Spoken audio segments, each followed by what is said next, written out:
Hi guys, പുതിയ വീഡിയോയിലേക്ക് സ്വാഗതം. വൺ പീസ് ആനിമയെ പറ്റി പുതിയൊരു ബ്രേക്കിംഗ് ന്യൂസ് ഇറങ്ങിയിട്ടുണ്ട്.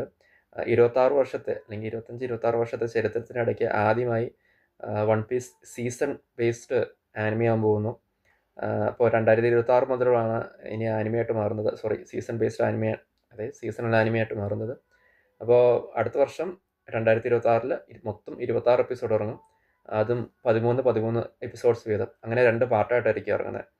അപ്പോൾ എൻ്റെ ഒരു അഭിപ്രായത്തിൽ അതാണ് നല്ലത്. കാര്യം വീക്കിൽ ഇറങ്ങുമ്പോൾ ഈ ആനിമേറ്റേഴ്സിനാണെങ്കിലും എല്ലാവർക്കും അവരുടേതായ ലിമിറ്റേഷൻസ് ഉണ്ടാവും വീക്കിൽ ഇറങ്ങുമ്പോൾ. അപ്പോൾ അതിൻ്റെ ക്വാളിറ്റി മെയിൻറ്റെയിൻ ചെയ്യണമല്ലോ. അപ്പോൾ ഇത്രയും നാൾ ഇറങ്ങിയത് നല്ല ക്വാളിറ്റി തന്നെയാണ്.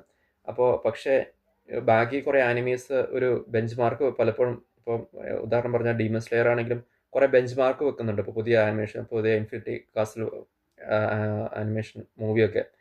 സോ ആ ഒരു ലെവലിലേക്ക് അതിൽ ഒരുപക്ഷെ അതിലപ്പുറം എത്തിക്കാനാണ് വൺ പീസിൻ്റെ ഉദ്ദേശം എന്ന് എനിക്ക് തോന്നുന്നുണ്ട്. അപ്പോൾ ഞാൻ ശരിക്കും എക്സൈറ്റഡ് ആണ്. പിന്നെ പോരാത്തതിന് ഇനിയിപ്പോൾ ഗോഡ് വാലി ഇൻസിഡൻ്റ് ഒക്കെ ഇനി വരാൻ കിടക്കുന്നതേ ഉള്ളൂ. അപ്പോൾ അത് വെച്ച് നോക്കുമ്പോൾ ഇത് ശരിക്കും നല്ലൊരു ന്യൂസാണ്.